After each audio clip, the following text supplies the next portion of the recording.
días a todos, muchísimas gracias por venir. Tenemos el honor de tener aquí a Cecilia Garrafo. Nos va a dar una charla sobre la revolución de la astronomía en la era de la inteligencia artificial. Cecilia ha estudiado en la Universidad Nacional de La Plata Astronomía, ha sido compañera de carrera. Luego ha hecho su doctorado en la UBA, en la Universidad de Buenos Aires. Ha trabajado también en la Universidad de Brandeis en Estados Unidos y desde el 2013 es investigadora en el Centro Harvard Symposium, ¿no? de astrofísica, y principalmente su tema de investigación es astrofísica estelar computacional, fue en ese momento, y se ha profundizado su investigación en lo que es inteligencia artificial, abocado a astrofísica. En 2018 pasó a formar parte del Instituto de Ciencias Computacionales Aplicadas de la Universidad de Harvard y desarrolló algoritmos de aprendizaje automático, realizaciones de investigaciones astrofísicas basadas en datos. Actualmente es la directora y fundadora del AstroAI en el Centro Harvard Symposium de Astrofísica, que es un instituto de investigación innovador a la vanguardia del avance de la astrofísica a través de la inteligencia artificial. Así que bueno, le vamos a dejar lugar a Cecilia. Gracias. Bueno, muchas gracias Angie por la introducción. Y gracias a todos por la invitación. Estoy muy contenta de estar acá en España y de conocer esta universidad. Así que, bueno, sí, como dijo Angie, soy la directora de decimos AstroAI, y el trabajo que voy a hablar es en colaboración con un montón de gente. Estoy poniendo ahí la gente que está en el equipo del liderazgo, pero es con un montón de gente, un montón de estudiantes. Voy nombrando algunos a medida que doy la charla, pero es imposible ponernos a todos. Bueno, en principio querría contarles la motivación por qué necesitamos inteligencia artificial en astrofísica. Estamos a las primeras en inglés, pero te voy a probar la charla en español. Estamos al borde de una revolución de datos en astrofísica como nunca vimos antes. En un año vamos a observar más que lo que observamos en toda nuestra historia, con todos estos telescopios. Estos son ejemplos, pero hay más. Todos los telescopios de nueva y de próxima generación que están ahora, algunos en línea y algunos van a estar en línea el año que viene y en los próximos pocos años. Va a ser realmente una revolución y no tenemos en este momento las herramientas para lidiar y para aprovechar todos estos datos de la manera que podríamos. Esto es un ejemplo en la detección de supernovas. En este momento somos capaces de detectar entre 100 y 200 supernovas por año. Y esto que estoy mostrando acá, este gráfico, fíjense que es siempre el mismo año acá en el eje X. Y eso es gracias a que Vera Rubin, el observatorio Vera Rubin en Chile, va a empezar a observar en un año. Y en el primer año de operaciones va a ser este cambio. Porque vamos a estar viendo 1 millón de supernovas por año, en vez de 100 o 200. Y esto pasa en todas las longitudes de onda, no solamente en el óptico. También tenemos nuevas ventanas en el universo. Por ejemplo, el telescopio Event Horizon puede ver una resolución con la que nunca soñamos antes, ¿cierto? Resolver el horizonte de eventos de un agujero negro.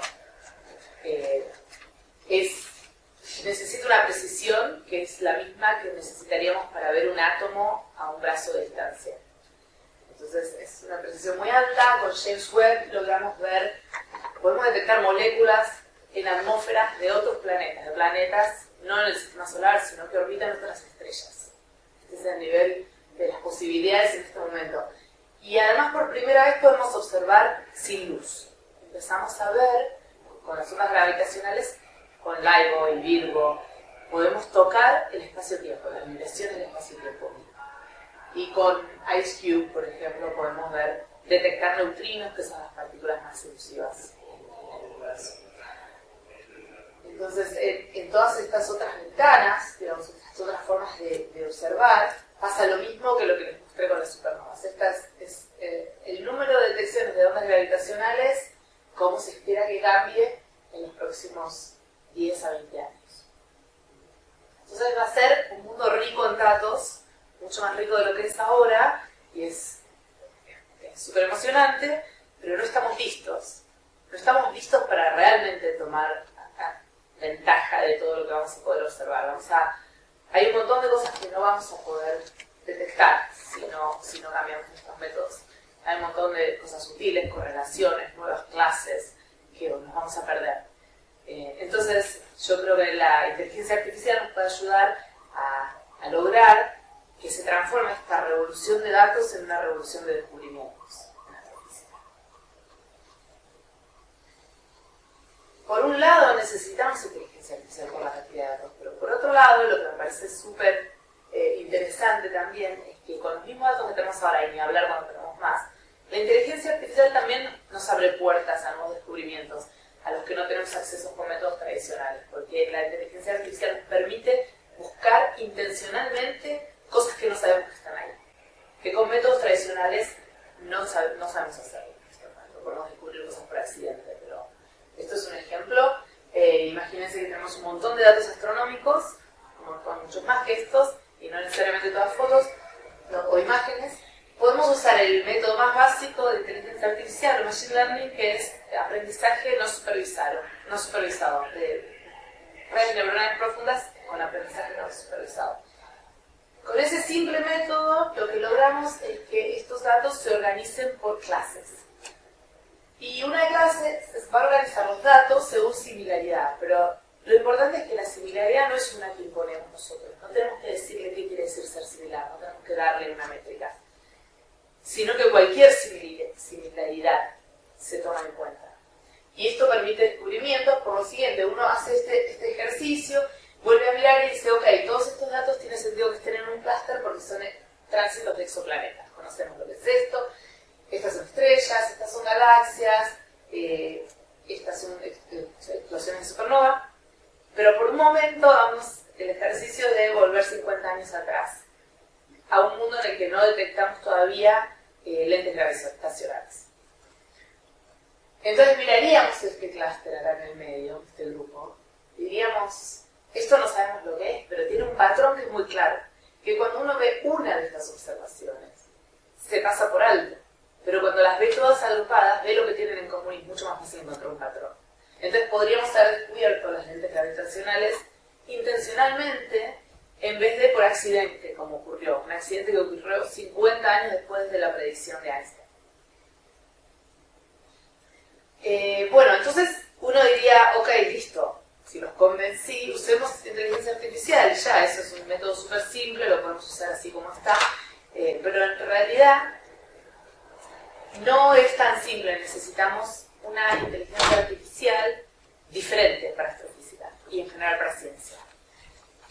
La razón es que en astrofísica, al menos nuestros datos, son muy diferentes que los datos con los que se entrenan estos modelos en el mundo cotidiano, o los modelos en el ambiente comercial. Por ejemplo, nuestros datos tienen mucho bias, mucho sesgo, porque los estamos observando siempre desde el mismo lugar. No podemos ir a mirar cómo es esta explosión de supernova del otro lado. Como podemos hacer con un gato o un perro cuando sacan fotos y generan de imágenes un video. También nuestros datos son multimodales, que tampoco es el caso de la inteligencia artificial de vanguardia pero comercial. Los datos en general en el mundo cotidiano y real son imágenes con 3 colores y eso es lo que es. Sin embargo, nosotros tenemos fotometría, series de tiempo, espectros, también datos multimodales en el sentido que tienen distintas frecuencias, podemos observar el óptico, en el infrarrojo, en rayos X. Nuestros datos además son incompletos en general y también son muy escasos de alguna manera, esporádicos. Tenemos muchos datos, pero no tenemos muchos datos en comparación al tamaño del universo. Tenemos datos de cosas muy esporádicas. Entonces estamos acostumbrados esto es un ejemplo, a hacer mucho con muy poco, como a inferir comportamientos basados en muy poca información. Entonces los métodos que conocemos de inteligencia artificial comercial no aplican estos datos, no damos los resultados. Y la segunda razón importante es que la tarea misma detrás de la que estamos es diferente. La tarea tarea que queremos realizar es entender el universo, no reproducirlo. Entonces no queremos hacer como, por ejemplo, ChatGPT o estos modelos predictores. No nos sirve solamente saber lo que va a pasar en el futuro. Por ejemplo, decir esta estrella va a explotar en supernova en 10 años. Si no entendemos por qué, si no podemos sacar de la caja negra de la inteligencia artificial la información que necesitamos para entender los procesos, entonces no estamos haciendo física. Esto representa que tenemos que poner luz en las cajas negras. Bueno, entonces para eso lo que necesitamos son modelos físicos. Tenemos cientos de años de estudiar física y de haber desarrollado conocimiento y tenemos teorías muy buenas. No queremos empezar de cero, queremos hacer modelos que entiendan esta física, que incorporen este conocimiento físico, pero que sean también flexibles para nuevos descubrimientos. Entonces ese es el desafío. Les voy a dar un ejemplo del proyecto que hicimos para que vean a lo que me refiero. Esto es una binaria en rayos X, es una ilustración, no es una observación, es un agujero negro y una estrella evolucionada que está perdiendo material que está siendo acretado por el agujero negro. Ese material se calienta mucho y por eso emite rayos X. Los datos en realidad son espectros, como de baja resolución, como por lo que vemos a la izquierda. Para poder caracterizar un sistema como esos, necesitamos de este espectro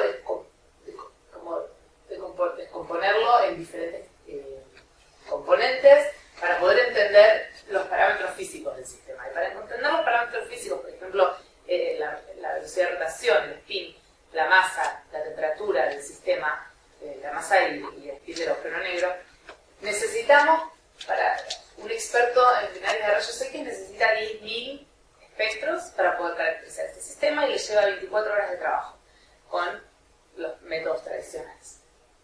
Entonces, lo que hicimos fue intentar hacer un método simple que se llama autodecodificador. Es un método conocido en Machine Learning, con aprendizaje de máquina, que lo que tiene es que extrae información de datos y que puede acelerar muchísimo sus tiempos. La manera en que funciona un autodecodificador es la siguiente.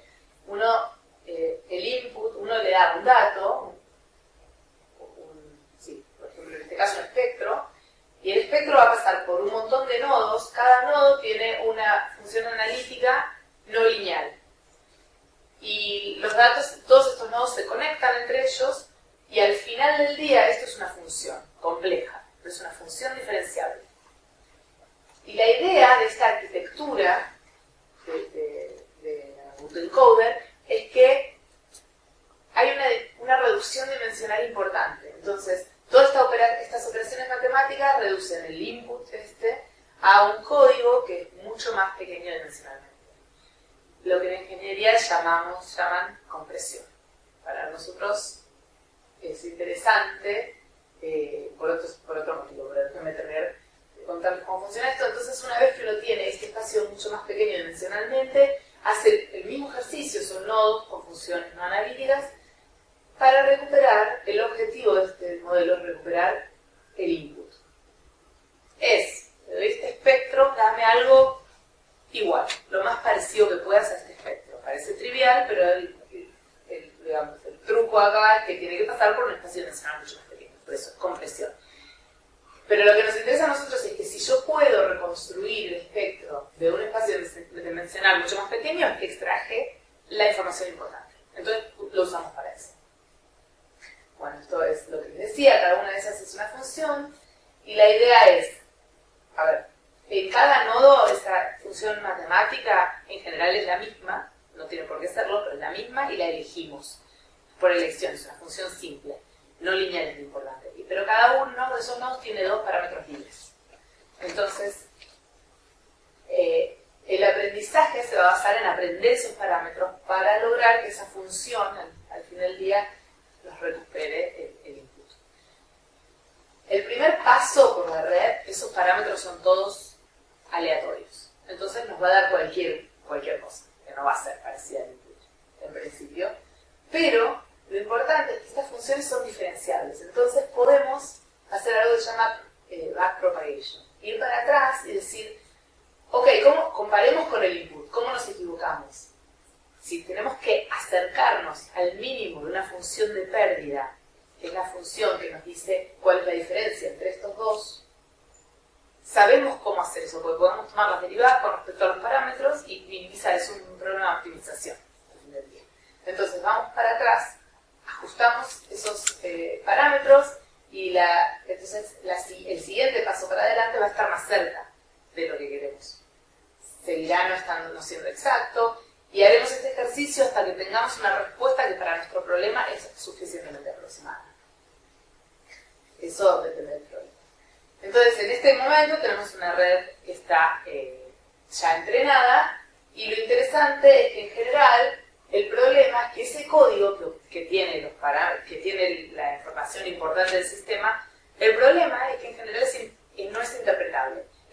Tiene los parámetros importantes, o sea que tienen que estar correlacionados con los que conocemos, pero en una representación, en una base que no conocemos y que no es fácil extraer información. Pero bueno, Ethan, nuestro primer estudiante en Astroreal, logró hacer esto garantizando que en el código tuviéramos los parámetros físicos. Y eso es lo que les puedo contar cómo lo hicimos, pero eso lo que nos permite es después usar solo esta parte, que es el decodificador, para de los datos de una binaria de rayos X extraer los parámetros físicos directamente, mucho más rápido que antes y con la misma precisión. La idea acá es, lo que hicimos fue primero entrenamos el decodificador usando datos sintéticos. O sea, esto que les conté que se puede hacer en 24 horas más o menos con 10.000 espectros, lo que hacen es usar un código que fitea los datos, se llama expect, y nosotros usamos eso para generar una base de datos sintética y entrenamos este modelo con la base de datos sintética y sabemos cuáles son los parámetros físicos, ¿cierto? Los ejemplos.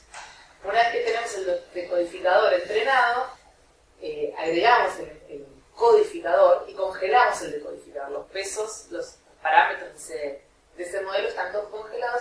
Entonces el codificador no va a tener otro remedio que extraer los parámetros que hacen que el decodificador reproduzca esos datos. Entonces así es que logramos que estos sean parámetros físicos. Haciéndolo por pasos, esto se llama semi-supervisado. Y después usamos esta parte para predecir.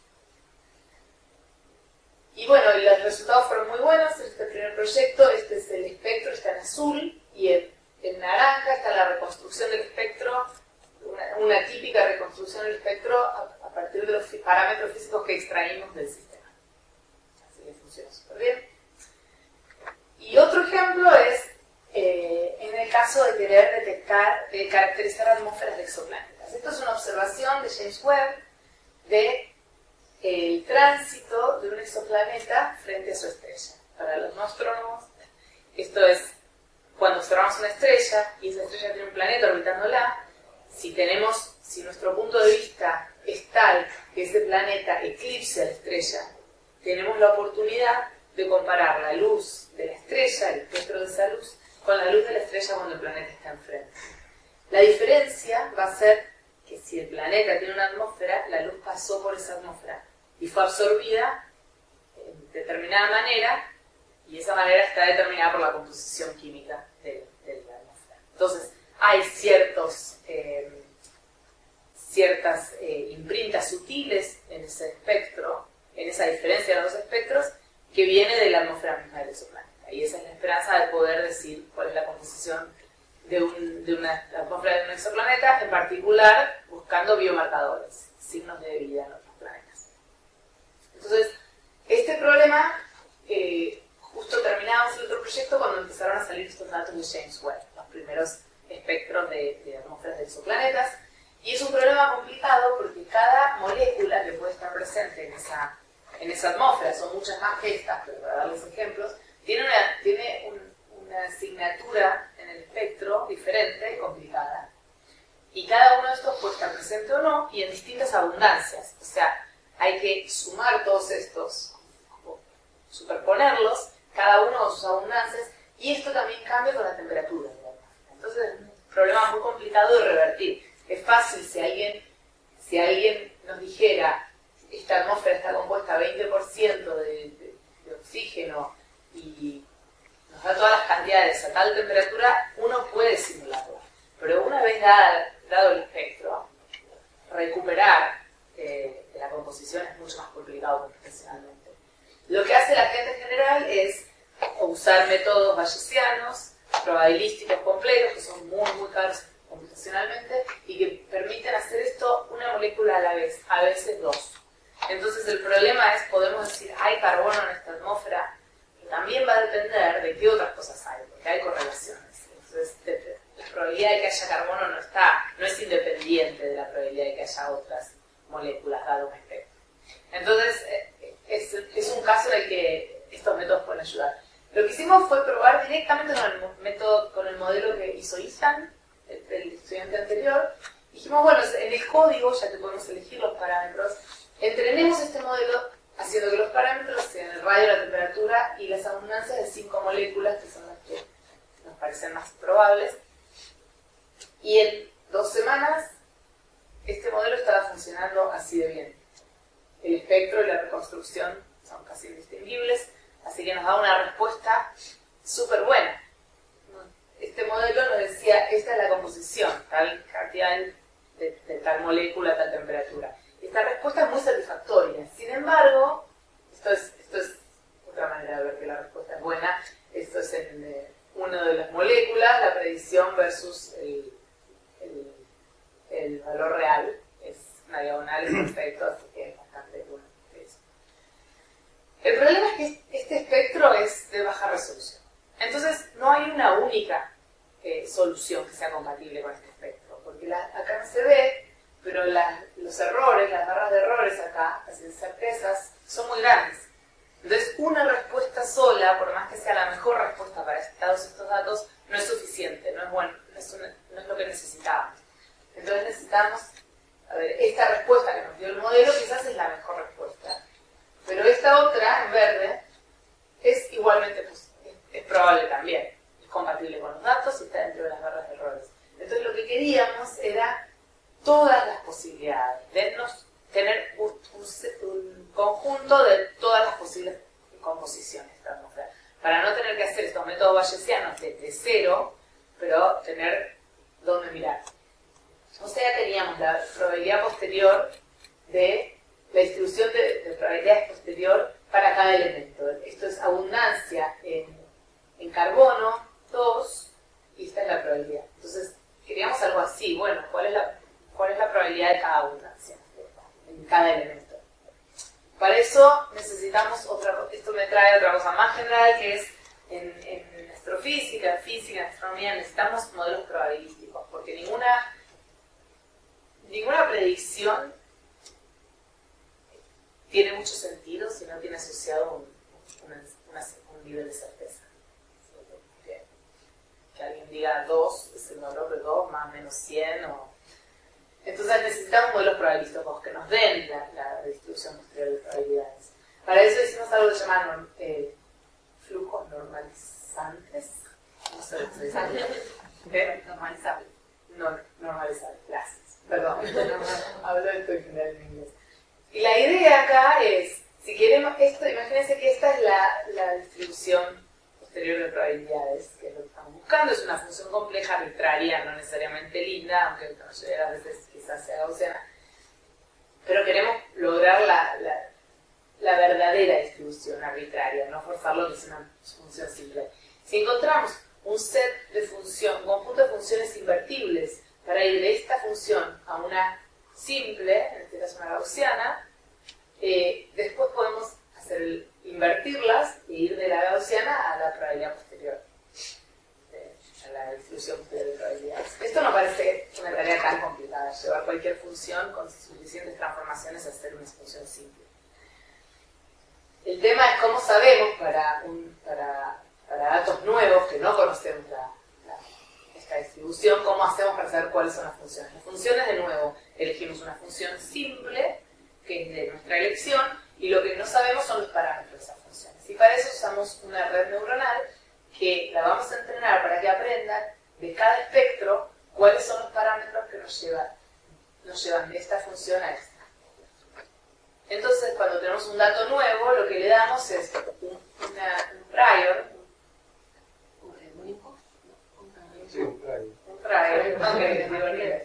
Un prior, y con esta y el espectro y esta red nos va a decir qué parámetros poner estas funciones para llegar a la predicción, que es lo que queremos. Entonces hicimos eso, justo salió, justo cuando estaba trabajando, este era nuestro primer interno, habíamos tenido un estudiante, este era el interno Mayel, y justo cuando estábamos trabajando en esto salió lo que se llama el Ariel Data Challenge para la misión europea Ariel, que va a observar, empezar a observar en 2029, va a observar las atmósferas de 1000 planetas cercanos, digamos, en otras estrellas, pero cercanas. Y pidieron ayuda a la gente a los expertos en inteligencia artificial para hacer un modelo exactamente así, que pueda predecir las distribuciones posteriores de probabilidad para ciertas moléculas. Entonces, el problema era que cómo nos evaluaban era la probabilidad posterior de cada una de estas moléculas separadas. Y en realidad, esas probabilidades están correlacionadas, como decía antes. Entonces, tengo que decir esto porque es el orgullo de nuestro estudiante, que lo que hizo Mariel hizo un modelo para ganar el challenge, que son todos estos flujos normalizables independientes para cada una, que no es el mejor modelo para ciencia, pero era el que iba a ganar el challenge, y uno completo. Y ganó, y escribió los temas. Pero bueno, eso lo tenía que decir. Un estudiante de máster.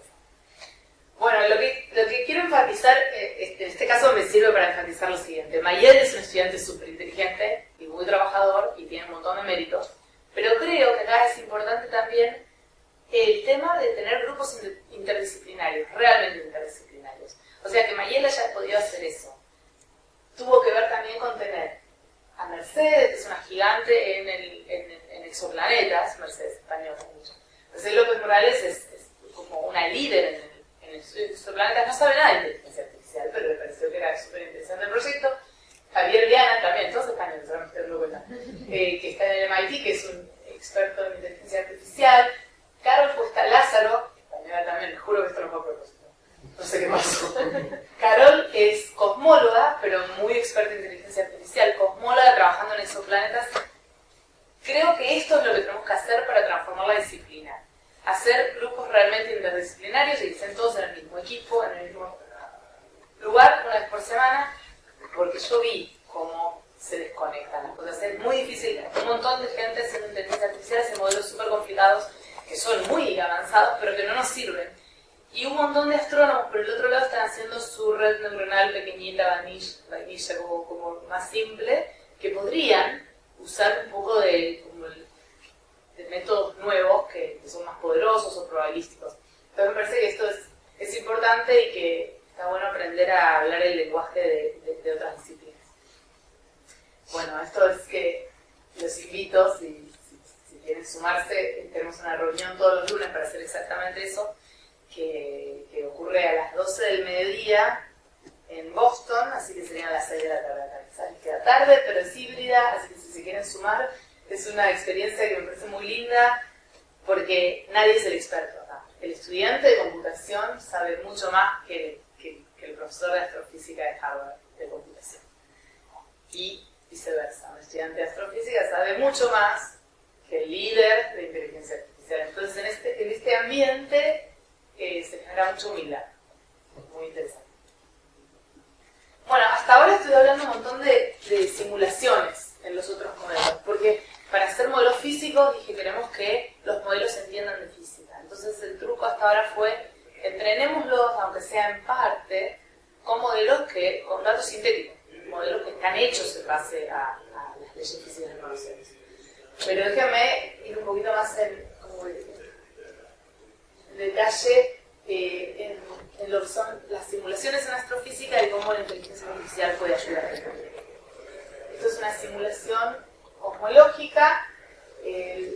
Las simulaciones cosmológicas del universo común todos son carísimas por la magnitud misma, ¿no? Tenemos que simular un montón de espacio y los finales filamentos, aunque solo simulemos las cosas muy grandes, igual son mucho más chicos que el espacio que queremos simular.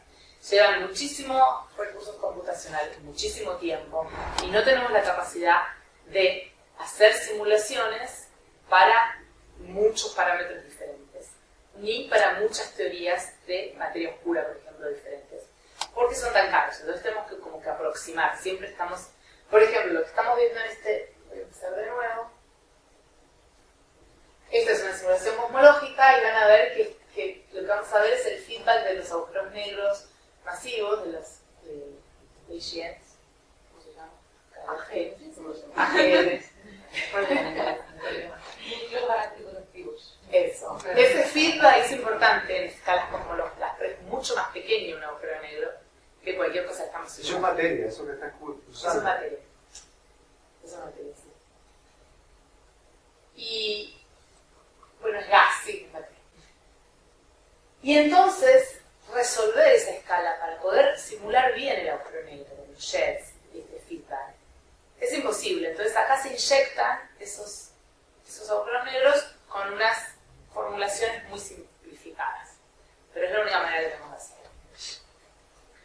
Entonces, estaría bueno poder hacer una simulación que resuelva diferentes escalas al mismo tiempo. Eso cambiaría muchos campos, ¿no? Física, material, todo, ¿no? Podemos hacer simulaciones de multiescala. Pero déjenme empezar por quizás el ejemplo más famoso, que es la primera imagen de este agujero negro. Me imagino que todos habrán visto esta imagen antes.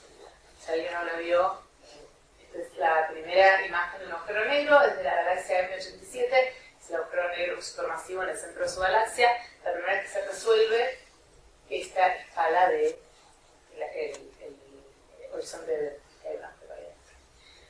Bueno, antes de que se viera esta imagen, Jeff Dolman, que es el director del telescopio Event Horizon, está en el mismo instituto que estoy yo, y cada vez que daba una charla nos mostraba todas estas simulaciones. Y todas estas, uno tiene simulaciones y lo degrada a la resolución en que espera que el telescopio vea esta imagen. Entonces siempre nos mostraba esto. Y lo que me impactó al ver esta imagen es igual a lo que pensábamos que iba a ser. Es muy parecido a lo que esperábamos, la teoría está bastante bien. Ahora, si queremos extraer parámetros físicos de esta imagen, es súper difícil. Lo más importante para un agujero negro está completamente descrito por tres cantidades: la masa, el spin y la carga eléctrica, que para agujeros negros astrofísicos y sobre todo supermasivos nos podemos olvidar de la carga eléctrica. Así que la masa y el spin, la masa dentro de todo la podemos medir por órbitas de estrellas y comportamiento de la galaxia, pero el spin es muy difícil de medir. Si hacemos simulaciones, las simulaciones estas se llaman GRMHD, que son relativistas, General Relativity Magneto-Hydrodynamic Simulations. Son relativistas, son magneto-hidrodinámicas relativistas. Son muy, muy caras también. Y entonces hay pocas. Pero bueno, podemos hacerlo para distintos valores de spin, que es lo que más nos interesa al agujero negro. Y son diferentes las expectativas. Sin embargo, cuando degradamos la resolución, son muy difíciles de distinguir para nosotros y para cualquier método tradicional. Entonces hay como una degeneración. No es una degeneración real, porque hay diferencias, pero es muy difícil detectarlas e interpretarlas. Entonces, para eso es ideal el aprendizaje de máquinas y la inteligencia artificial, porque son métodos que son muy buenos en detectar correlaciones sutiles. Entonces, esto tiene correlaciones sutiles. Acá está la información, solo que no la podemos extraer. Entonces, lo que hicimos fue un modelo. Tao es un estudiante también de maestría de computación. Esto lindo que sea tan interdisciplinario este campo. Y Tao es un modelo para extraer de las imágenes el spin.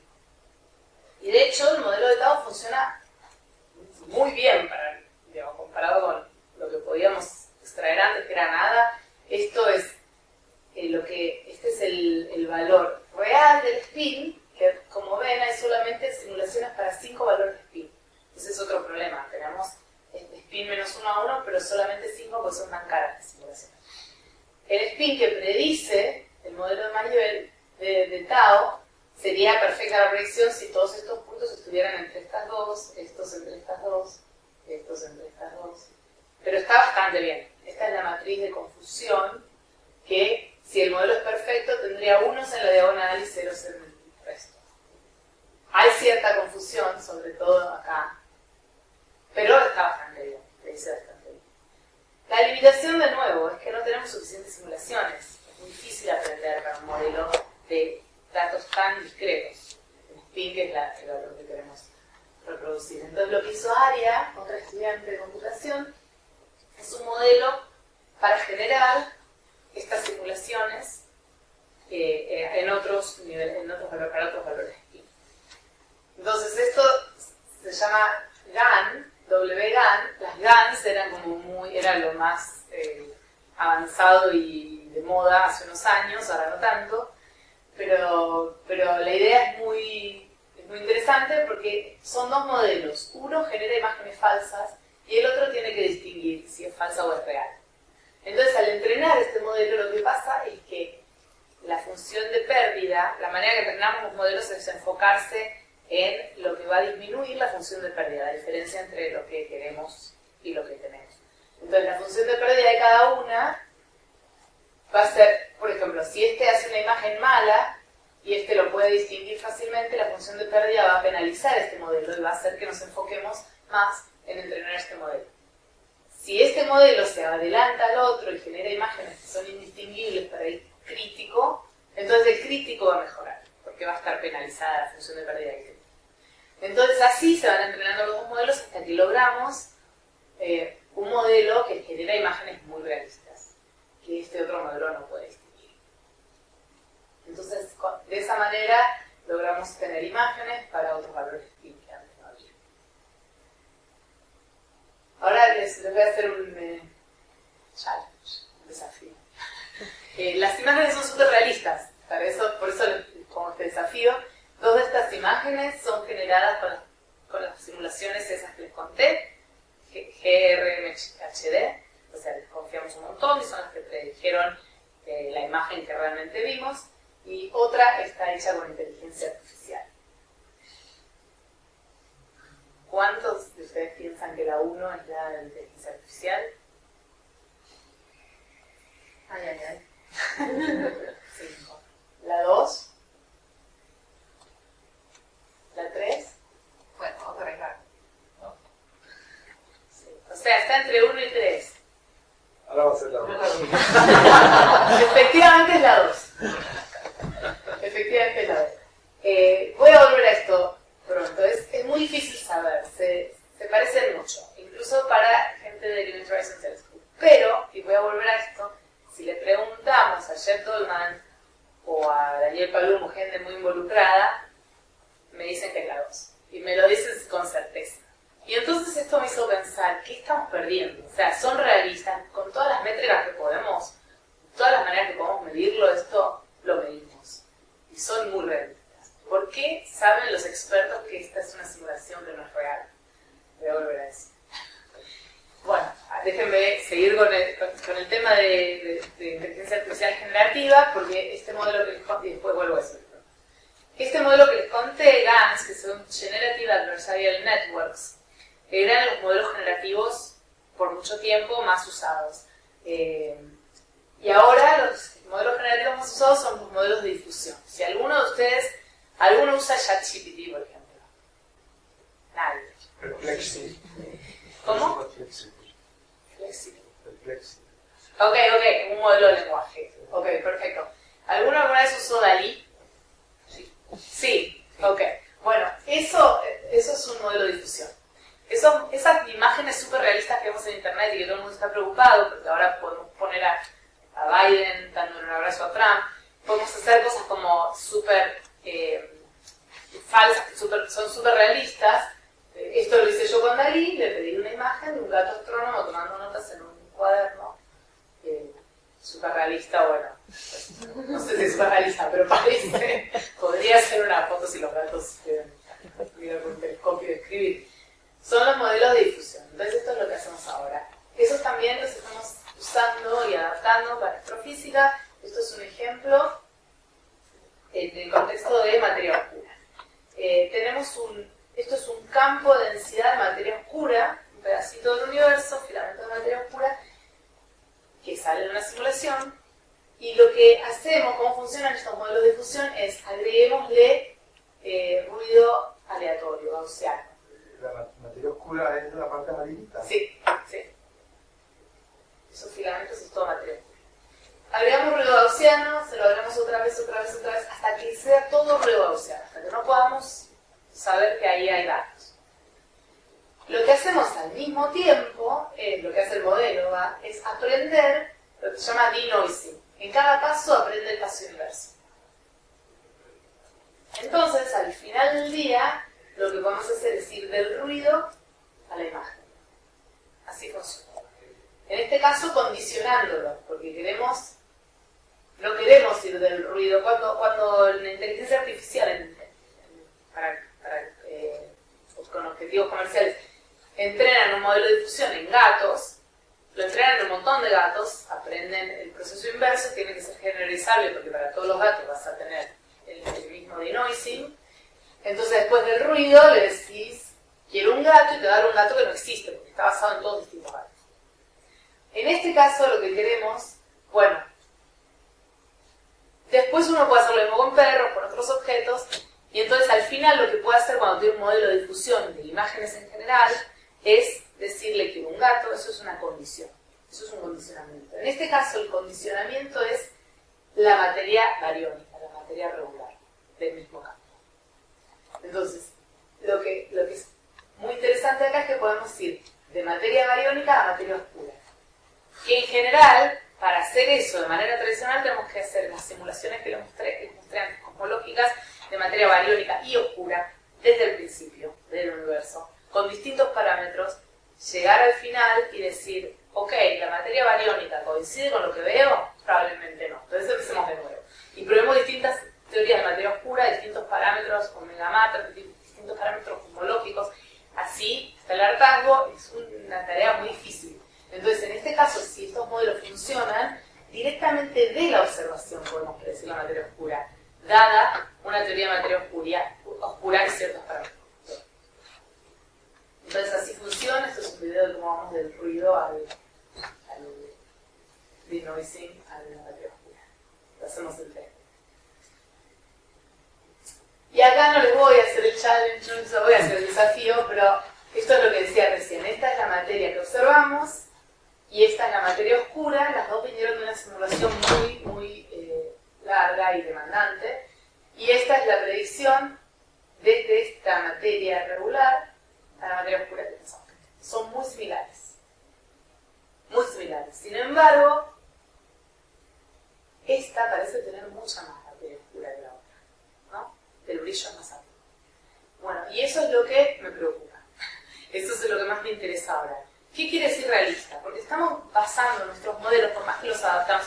Así como al principio hablé un montón de modelos físicos que no son generativos, pero que queremos modelos que sean físicos, no modelos que estén pensados para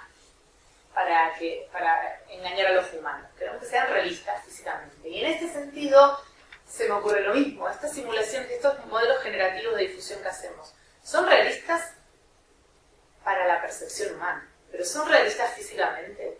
¿Podemos garantizar que se conserva la energía en cada punto de esa simulación, o sea, de ese espacio?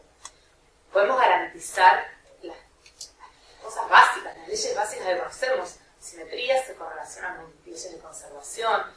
Y la realidad, la respuesta es: si uno tuviera el modelo perfecto, infinitos datos, seguramente el modelo lo aprendería.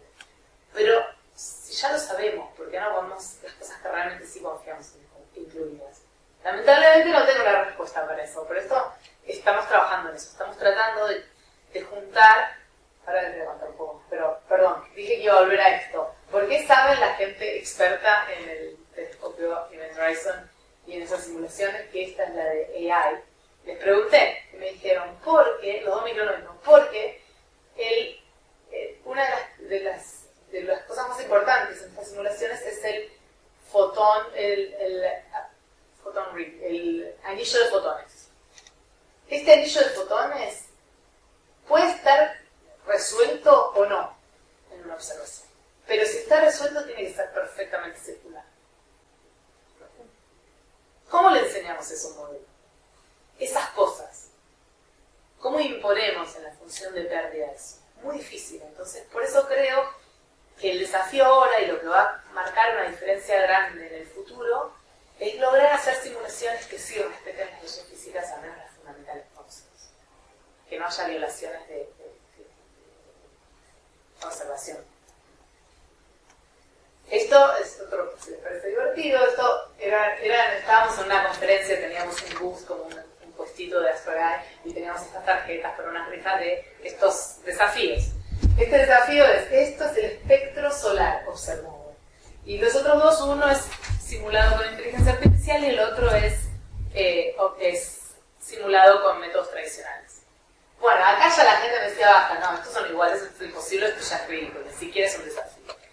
Y de golpe pasó caminando Julie Gordon, que es el PI, el investigador principal de HYTRAN, que es la base de datos molecular más grande que hay, con las que se simulan estas atmósferas de exoplanetas, la atmósfera nuestra. Es un espectroscopista, es un experto en espectros.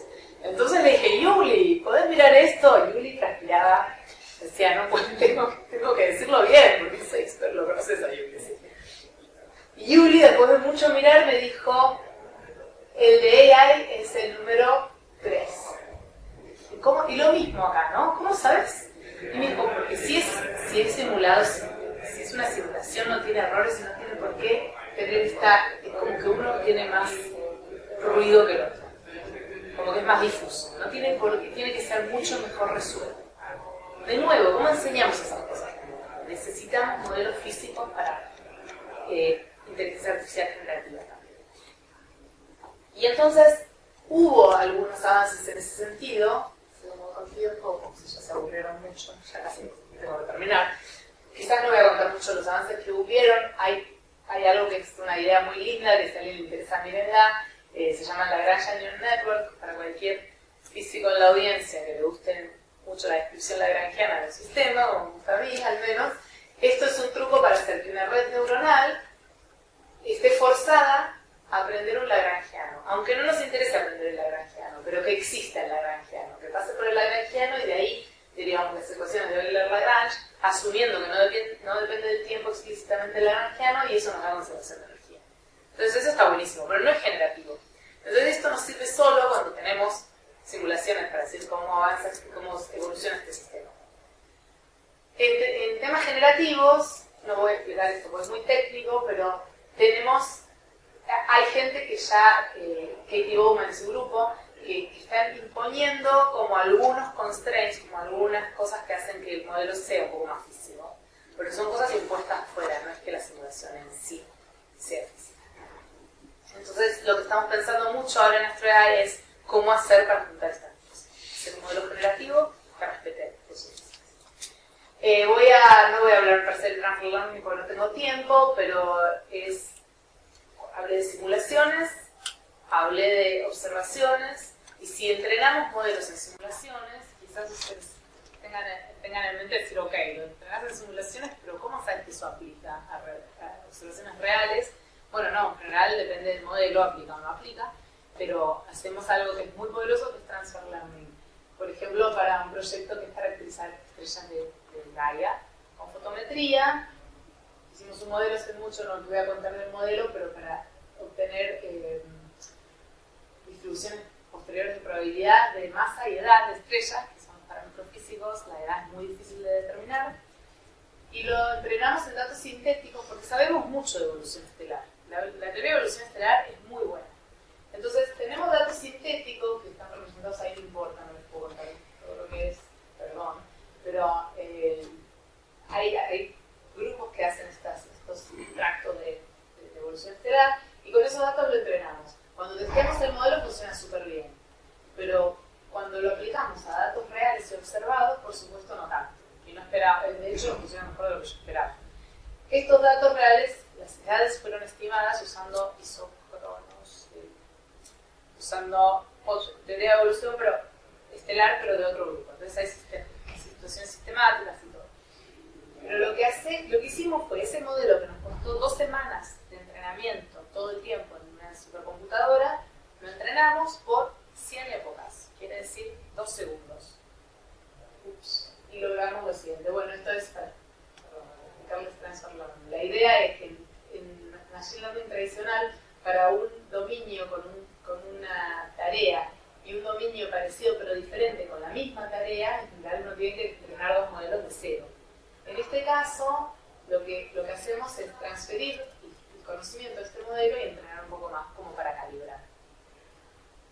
Entonces es transfer learning. Hicimos esto con este caso les conté y pasamos de 88.8% de predicciones siendo consistente con los datos a 97.8% de predicciones en 2 segundos.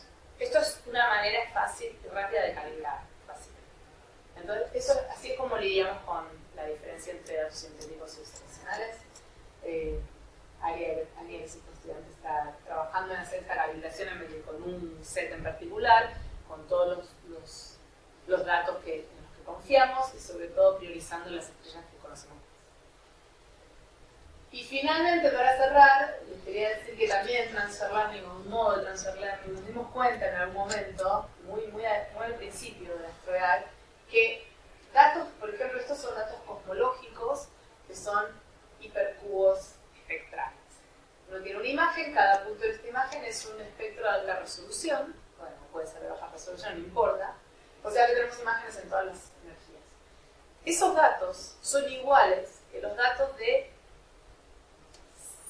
remote sensing, de mirar la atmósfera terrestre. Son iguales. Y la tarea que tenemos que hacer cuando miramos los datos de la Tierra, en general lo que nos interesa, también es igual. Es extraer información física. En el instituto donde estoy yo, en el CFA, tenemos dos satélites mirando la atmósfera. MetaInSat y TEMPO.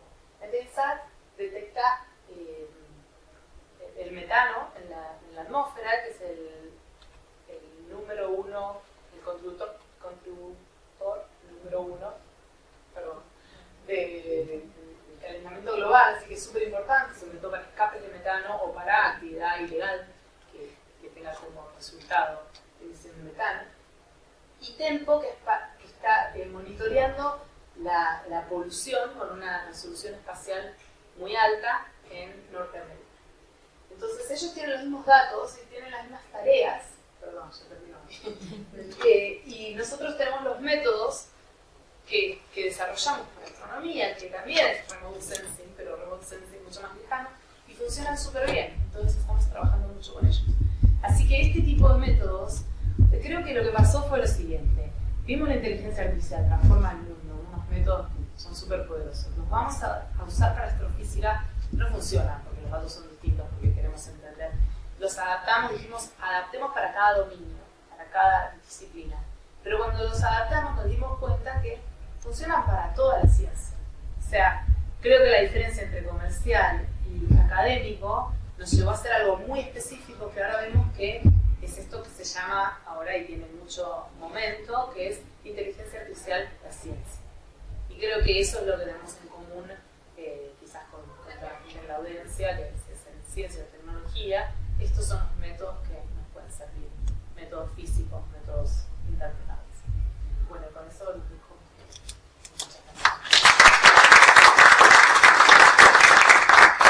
Muchísimas gracias. Excelente charla, muy interesante. Momento de preguntas. Juan Luis. Yo tengo un montón de preguntas. Dale. A mí no me ha quedado todavía claro cómo le meten la física, cómo informan los modelos. Y voy a ir de atrás para adelante. Transferencia, cuando hablas de transferencia, ¿a qué te refieres? Tú tienes un modelo entrenado, ¿qué hace con que ya sabes cuál es la red entrenada? No entiendo cómo transfiere. Hay muchas maneras, pero una de las maneras es entrenarse un poquito más. Yo hice este ejercicio con este modelo y lo que ves, están visualizando siempre los datos, para asegurarte que me están metiendo en la pantalla. Tienes una distribución en los parámetros que predecís, que quizás tenía esta forma, digamos, una columna. Y se movió como con la misma forma, pero se movió un poquito así. Y ahí encajó con los datos. Y creo que eso es porque hay diferencias sistemáticas en las esos proyectos de evolución estelar. Pero entonces seguís manteniendo la información y la estructura aprendida, pero lo calibrás. Y lo lográs porque si entrenas muy poquito, no vas a cambiar las correlaciones entre los parámetros mucho, solamente va a ser como decir, bueno, esto lo puedo fitear con una función lineal, pero un poquito para arriba. A ver si te entiendo. Es decir, una vez que tú has entrenado y tienes la respuesta de la señal, la intervienes y con la mano la ajustas a lo que tú quieres. Con la mano, no, con datos reales. Con datos reales. Vale. Y esa diferencia también podría interpretarse y ser informativa. La diferencia entre los datos reales, entre el modelo para los datos reales y el modelo que funciona bien para los datos, la diferencia entre el modelo para los datos sintéticos y el que funciona bien para los datos reales es la diferencia en nuestra comprensión de la física o quizás algún tema sistemático del instrumento. Pero en el otro caso, en el primer caso, si puedo volver, puedo decir que la física, cuando entrenamos en simulación ya estamos informando de física. En realidad en los dos casos. En este caso que acá con...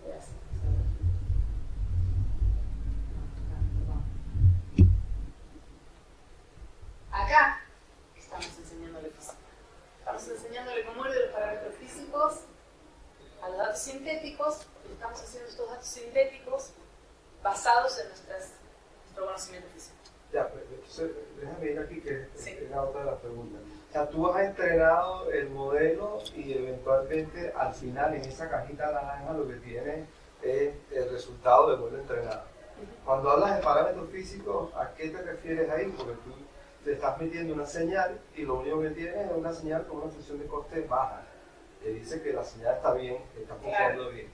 Obviamente no has probado con muchos ejemplos y ves que no está, ¿cómo se dice? Overfitting, ¿no? Pero yo todavía no dijeron, ¿a qué te refieres con los, con los parámetros físicos? ¿Dónde están los parámetros físicos ahí? Son el input de esta parte, ¿no? Acá yo le doy de input a este modelo, le doy parámetros físicos con ese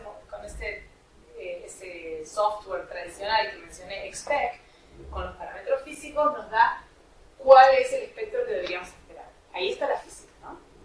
Eso es aprender que si tenés esta masa, esta temperatura o los parámetros que sean relevantes para el problema, tenés que aprender a dibujar este espectro. Eso aprende física. Y el truco es, una vez que ponemos este otro que no está entrenado, este lo congelamos. Entonces, lo que le des acá, si no son los parámetros físicos, no va a generar, ya aprendió a generar de los parámetros físicos externos. Entonces, para generar el espectro que le das, tiene que extraer los parámetros físicos, no le queda otro.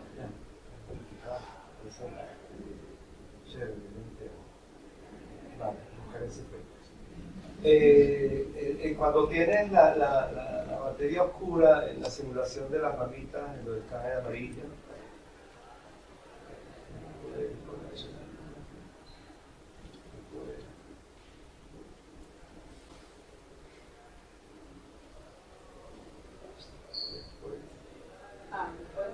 ahí. Sí.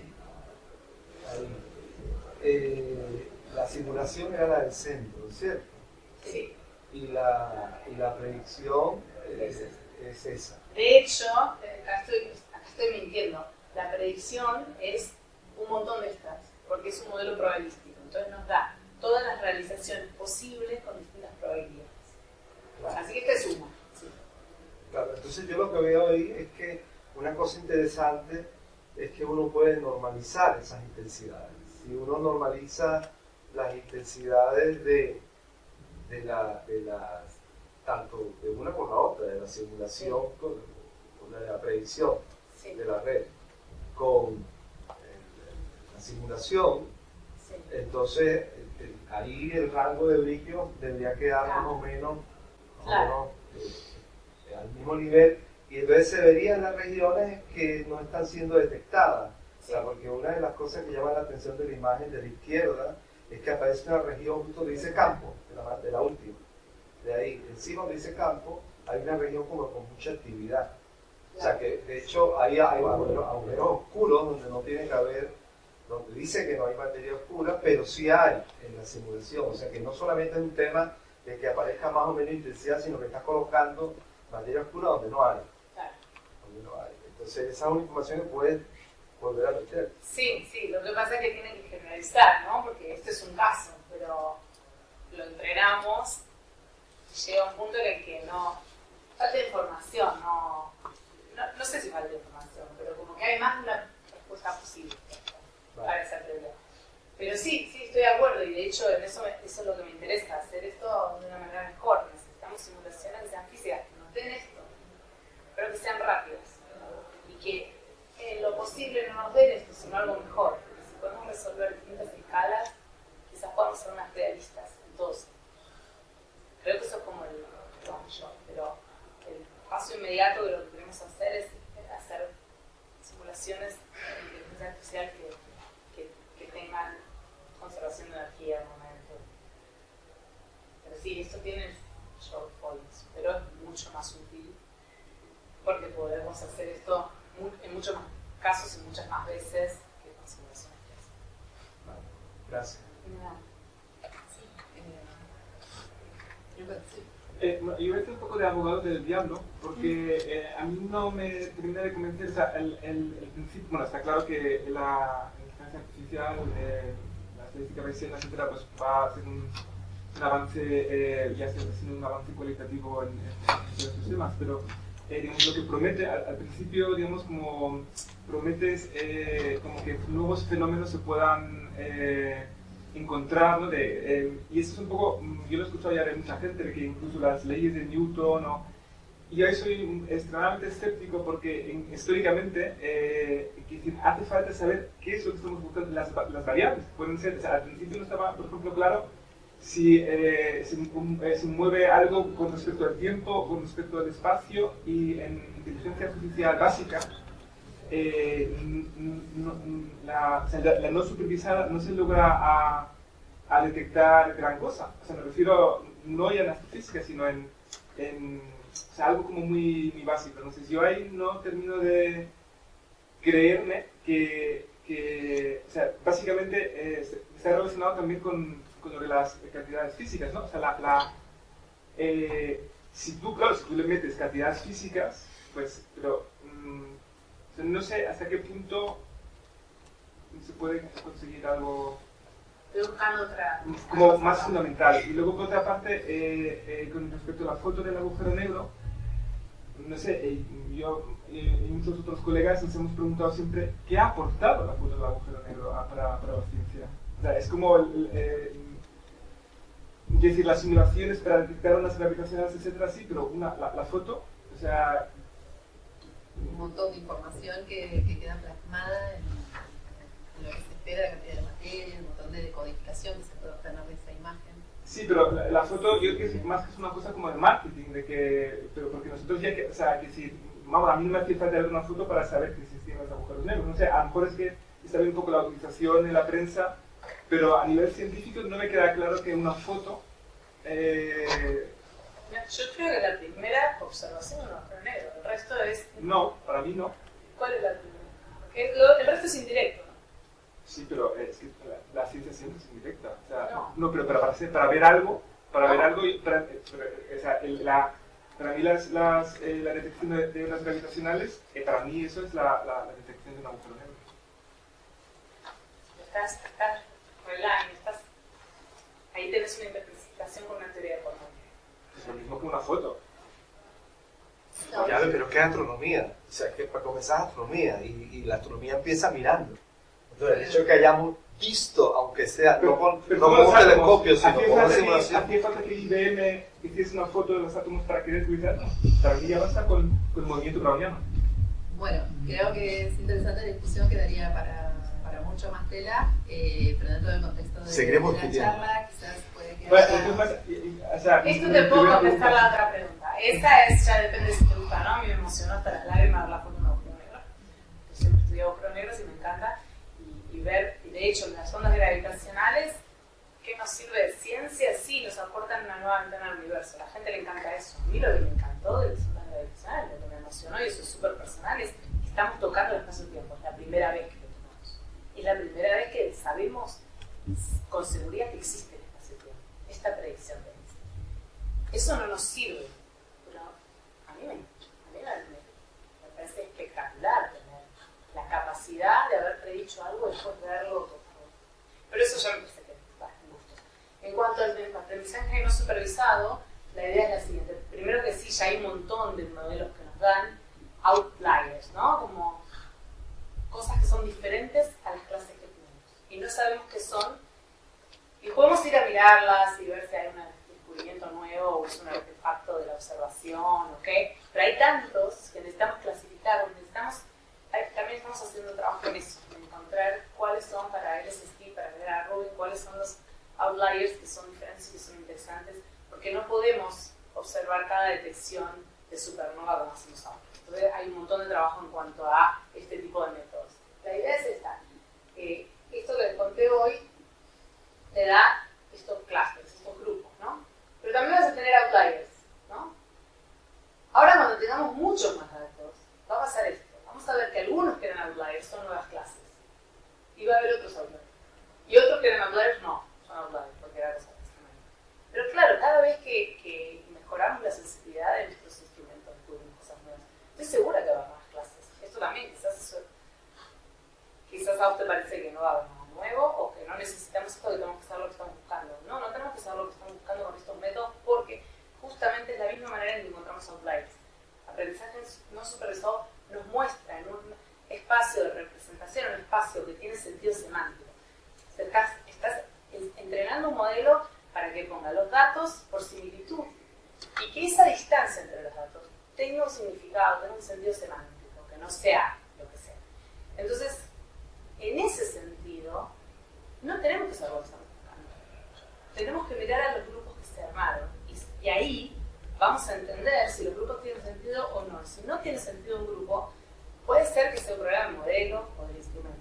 Pero también puede ser que haya un patrón que no sabíamos que estaba. Entonces, para mí es bastante probable que yendo de 100 a 1 millón de supernovas, veamos tipos de supernovas o explosiones que tienen ciertas, porque ahora vemos un montón que son raras, pero que están de a una, ¿no? Pero que cada una termine teniendo una subclase, que ahora tenemos muchos más datos. Cuando algo es raro, si tenés un grupo chico no lo vas a encontrar, pero si tenés un grupo grande vas a encontrar varios seguramente. Entonces yo sí creo que vamos a encontrar cosas nuevas y que estos métodos van a ser. De hecho, el LSST está usando estos métodos en su pipeline para encontrar outliers, métodos no supervisados. Me parece que es útil. Ahora, quizás la cuestión es que la crítica sea esto no tiene física. No, es cierto, esto no tiene física, esto es similitud de datos. Pero de ahí tenemos que usar los otros modelos. O modelos tradicionales, ¿no? Si no son tantos datos, podemos mirarlos a ojo. Si son datos que son un montón, ya necesitamos otro método. Y si son datos que no son tantos, pero pensamos que tienen patrones sutiles, entonces también nos pueden servir estos métodos. Y en el caso de la fruta del agujero negro, también si vamos a observar muchos más y tenemos una herramienta para extraer el spin del agujero negro, de las imágenes, no de las imágenes, ahora lo estamos haciendo en el espacio de visibilidad, en el espacio de Fourier, porque para qué armar la imagen pero si podemos sacar el spin de eso, entonces esas observaciones también resultan más útiles, ¿no? También quizás parece inútil por la resolución, pero eso, el límite, no está tanto en la imagen, sino en nuestros métodos, ¿no? Okay. Podemos hablar. Y ella tenía... Bueno, primero muchísimas gracias por la charla. Bueno, también un poco por el tema del agujero negro, simplemente comentar que yo considero que el haber tomado una imagen, que además una imagen vale más que 1000 palabras y también más que 1000 fórmulas y 1000 matemáticas, o sea, 1000 números, considero que antes de tomar la imagen se han hecho una gran cantidad de simulaciones como las que han mostrado y el verificar esas simulaciones que además se han realizado en base a toda la fórmula y toda la base matemática, verificar que las simulaciones y los resultados de estas simulaciones son iguales que la realidad, creo que es matar dos pájaros de un tiro, es decir, vale, podemos tomar una imagen de un agujero negro y además nuestra base matemática es acertada. Pues evidentemente, pues bueno, hay que podemos discutir tema de precisión o cualquier cosa, pero bueno, sobre todo por responder al tema también forma computacional. Y bueno, después ya dejando el tema de agujero negro, no quiero meter más. Quería hacerle una pregunta respecto al último tema de la Tierra, observación de la Tierra, y es el satélite que la observación que toma medidas de metano. No sé si se ha planteado utilizar modelos que puedan ser empleados para estudiar metano en otros planetas o en otros objetos, como por ejemplo lunas o satélites de otros planetas, que son además una biofirma, que es una forma de detectar vida. No sé si se ha planteado o qué límites puede tener esto. Sí, me parece súper interesante. De hecho, no lo planteamos para el sistema solar simplemente porque fuimos de astronomía extrasistema solar a la atmósfera de la Tierra, pero no hay ninguna razón por la que no. Cuando hablé de caracterizar atmósferas de exoplanetas, uno de los elementos que siempre buscamos es metano, justamente porque es una biosima. Y sí, eso se puede hacer también en observaciones tal cual. Claro. Así que si querés hacerlo, hablemos. Sí, era sobre todo porque, además hablando de todo el tema de, no sé la palabra, pero utilizar modelos transformados o utilizar un modelo ya entrenado en otro problema que tenga otro objetivo, utilizar el modelo que ya se ha entrenado para estudiar metano en la Tierra, el mismo modelo para estudiar en un exoplaneta o otro. O sea, no sé si se ha planteado. Sí, exactamente. Justamente esto que conté, HyTran, es esa base de datos molecular que Yuli yo le cuento a la gente que Yuli pero era muy interesante el momento.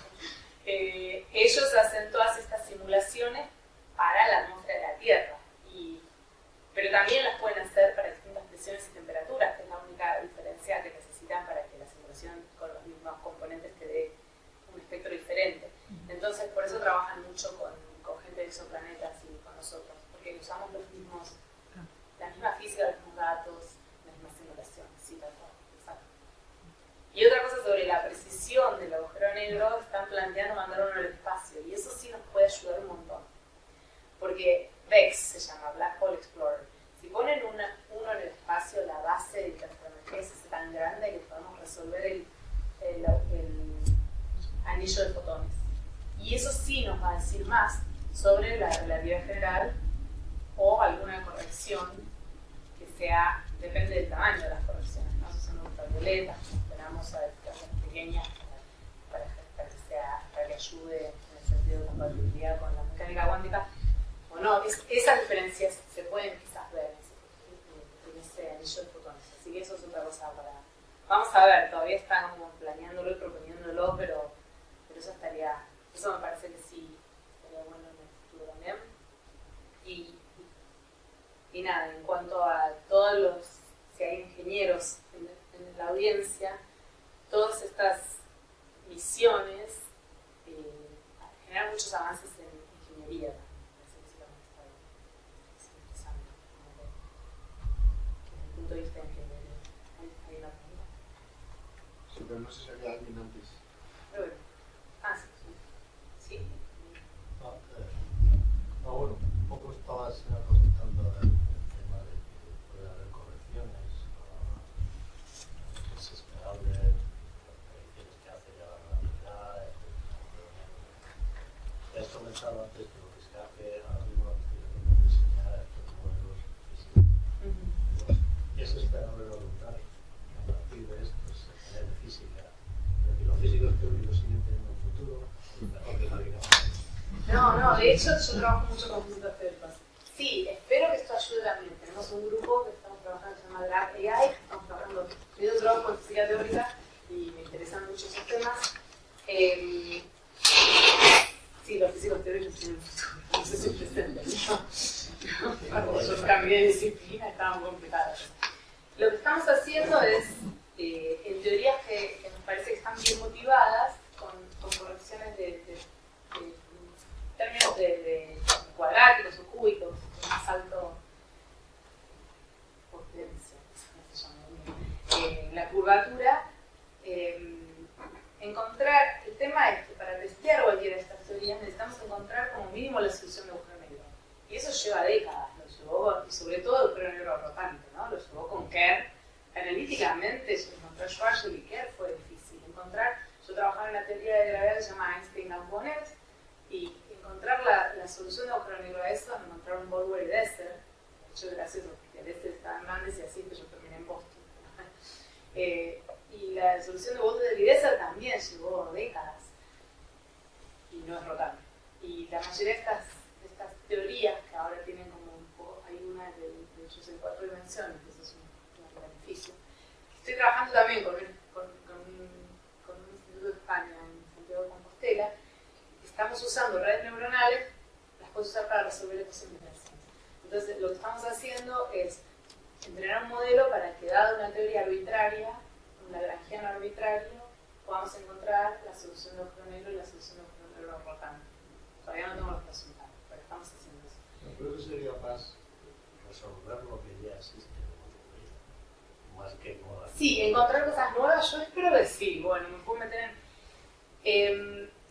primero que detectar cosas más sutiles que las que podemos detectar en este momento, o sea, hacemos telescopios cada vez más poderosos, pero también podemos llegar a una eficiencia efectiva, una sensibilidad efectiva mucho más alta si tenemos los métodos correctos. Entonces, en ese sentido sí. En otro sentido, hay algo que es un poco más especulativo que estamos haciendo, que, bueno, no es especulativo, es especulativa en respuesta a su pregunta.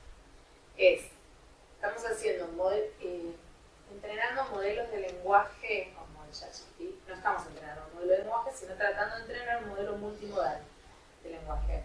Los modelos de lenguaje tienen una representación, un espacio, embedding space se llama, donde las palabras se hacen vectores y esta distancia tiene sentido semántico. Así funcionan los modelos de lenguaje. Casi como un autoencoder, ¿no? Es decir, puedes reproducir el texto, entonces que codificaste bien las palabras. Estamos haciendo eso para datos astronómicos, empezando por rayos X, que es muy... Las asociaciones a rayos X son difíciles porque están distribuidas con una distribución de Poisson, son pocos fotones, son series de tiempo, es impacto del fotón en cada momento, o sea, lo que uno tiene es cuán impactó el fotón, qué energía tiene. Bueno, si encontramos una representación que pueda hacer sentido de estas observaciones de rayos X, que creo que encontramos una que tiene sentido ya bastante. Estamos enseñándole matemática básicamente a esta representación y cómo analizamos los datos de rayos X. Y lo que queremos hacer ahora es alinear la representación de texto y la representación esta nueva que estamos haciendo. La representación de texto es la del modelo de lenguaje que lo hicimos transfer learning, como transferencia de learning, con todos los textos astronómicos, porque ADS, la librería de astronomía que tiene todos los textos y linkeados con los datos, está justo en el CFA donde estoy yo. Entonces podemos alinearlos porque tenemos todos los textos y su link a los datos de rayos X.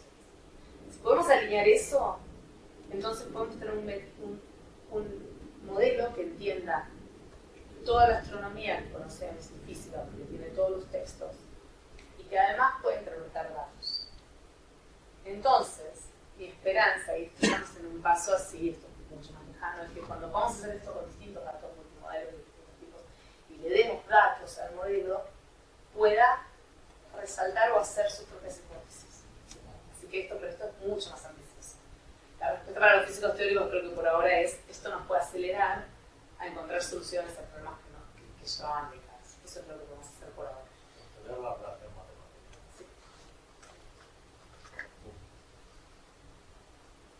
Sí, creo que ahora sí. ¿Puedes ir a la diapositiva donde salía el proceso de compresión y descompresión? Ahora, esto es claro.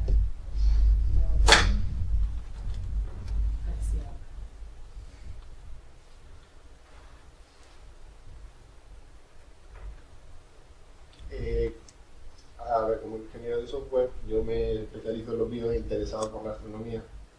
En el proceso de descompresión que decías, que es cuando aplicáis el tema de las normas naturales que tiene la física por sí, eso al final el proceso de descompresión es un defuceo, ¿no? Entiendo que es una difusión, que es lo que estáis haciendo. Al ser ese proceso al final cada vez nos demarcó, esos ¿esos indicadores tan precisos no generarían unos picos de sierra muy intensos en este proceso de aprendizaje? ¿Los picos de? Unos picos de sierra en la curva de aprendizaje de la función. ¿Picos de? Picos de sierra. Como que... Sí, cuando entrenas mucho en algo específico a una red neuronal, puedes acabar creando unos picos de sierra muy intensos en el tema de aprendizaje.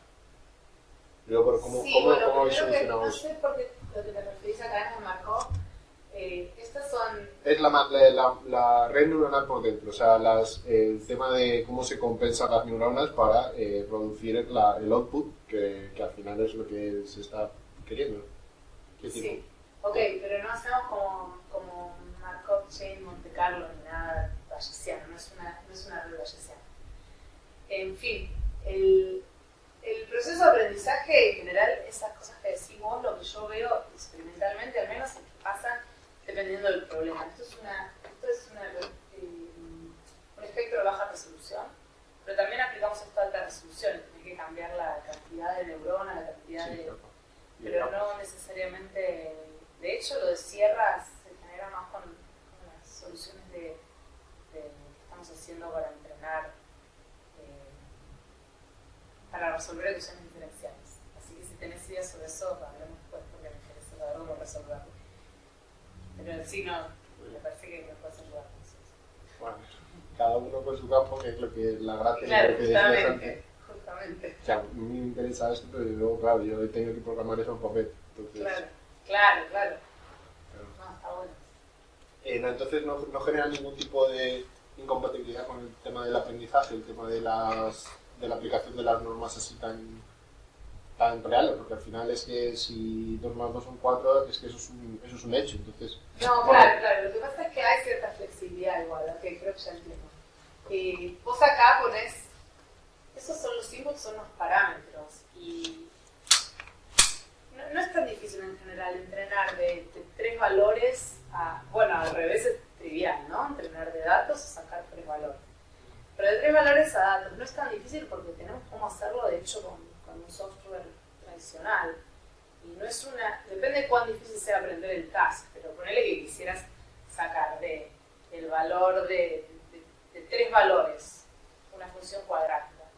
Eso yo lo inventé hacer y fácil, ¿no? Porque podés determinar la función cuadrática con 3 valores, haces una red neuronal súper pequeña y te genera los datos de esa función. Entonces, en este sentido, si no es muy compleja la función, no veo el problema. Quizás me estoy perdiendo, seguro que vamos a hablar más después, porque no veo el problema, pero la verdad es que lo que encontró en la función de pérdida, el que lo entrenó es Ethan, así que lo podríamos contar ahí, porque no tuvimos muchos problemas. Pero podemos hablar más, porque sí tenemos el problema en otros casos. ¿Más preguntas? Creo que lo vamos a dejar descansar, pobre. Yo tengo una última pregunta. Bueno, entonces Alberto y luego pasamos. Sí, no, la misma es corta. Si trabajáis con cosmología y el tema de la función de Hubble, si vuestros métodos ahí, porque parece que están ahí un poco perdidos. Sí, de hecho tenemos un par de papers en eso, pero con cosmologías que incluyen FDR. Comparamos la banda CM y con FDR. Te puedo pasar las referencias si querés. Con un grupo de gente. Aquí estas redes tienen redes profundas convolucionales, recurrentes. Sí. Tienen muchas series temporales. No usa redes de reservorio en ningún caso. ¿De qué? Reservorio. Ah, espera, me tengo que traducir a la Recurrent, reservorio, sí, reservado. No han usado para hacer temporales ese tipo de redes, que son las mejores para hacer. Long short term memory, no sé qué No, se traduce. long short term memory es recurrente. De esa hay de reinforcement, eso. No, desde la long short term memory hay una mejora que son las de reservorio. No sé. Hablaremos, Dale. que es lo mejor para hacer temporales. No hay nada mejor.